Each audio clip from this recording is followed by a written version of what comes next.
Hi hello welcome to Shiva studios.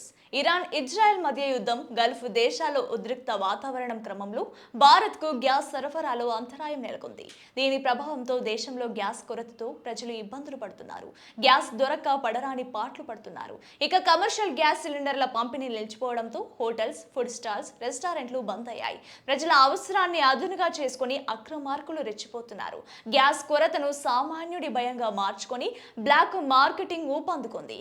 900 రూపాయలు ఉండాల్సిన domestic cylinder ను బ్లాక్ లో ఏకంగా 3500 రూపాయల నుంచి 4000 రూపాయల వరకు విక్రయిస్తున్నారు. ఇక వాణిజ్య సిలిండర్ ధర అయితే ఆకాశాన్ని అంటుతోంది. 2000 రూపాయలు విలువైన సిలిండర్ ను 7000 రూపాయల వరకు అమ్ముతూ దోచుకుంటున్నారు. కిరాణా దుకాణాలు, స్టవ్ రిపేర్ షాపుల ముసుగులో ఈ అక్రమ దందా రహస్యంగా సాగుతోంది.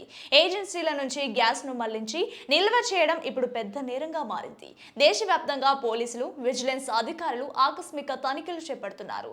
బ్లాక్ మార్కెట్ మూలాలను వెలికి తీసేందుకు ప్రత్యేక బృందాలు పనిచేస్తున్నాయి. హార్ముజ్ జలసంధి ద్వారా ఇప్పటికే 3 నౌకలు భారత్ కు చేరుకున్నాయి. గల్ఫ్ నుంచి మరిన్ని నౌకలు దారిలో ఉన్నాయి. పరిస్థితి సాధారణ స్థితికి రావడానికి కొద్ది రోజులు సమయం పడుతుందని అధికారులు చెప్తున్నారు. చూసారుగా, యుద్ధం ఏ దేశాల మధ్య జరిగినా చివరకు భారం పడేది సామాన్యుడిపైనే. ఇలాంటి మరిన్ని ఇంట్రెస్టింగ్ అప్డేట్స్ కోసం వెంటనే మన ఛానల్ ని ఫాలో అవ్వండి.